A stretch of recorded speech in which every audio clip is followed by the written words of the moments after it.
this in my notes. I'm sorry, Joe. I didn't put this in my notes.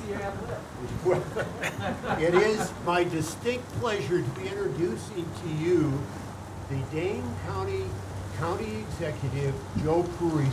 Joe? Good afternoon, everyone. It's great to be here today.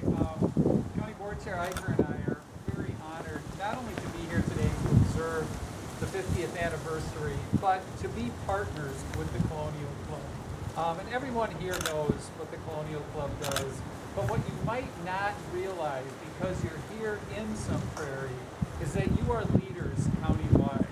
You are the state of the art for helping your neighbors. You know, when we look at this model, it's such a reflection of this community and the recognition that if we're all looking out for one another, we're all going to have someone looking out for us. And the Colonial Club epitomizes that. It epitomizes community.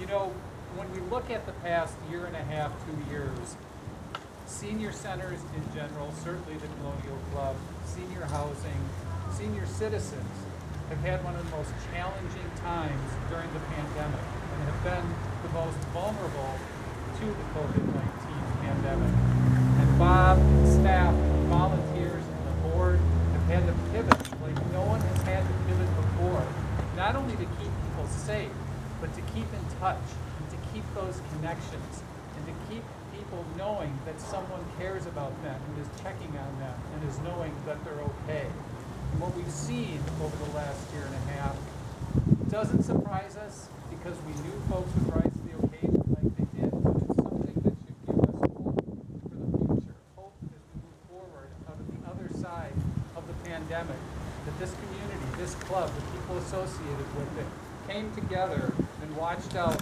for their neighbors in their time of need.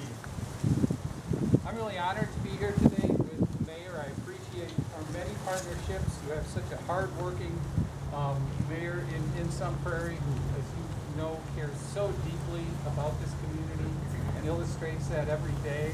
And it's also my honor today to be introducing our governor, Tony Evers, who himself has spent the last year and a half to 2 years fighting to do what's right, to keep people who are vulnerable safe during one of the most challenging times, certainly in my generation.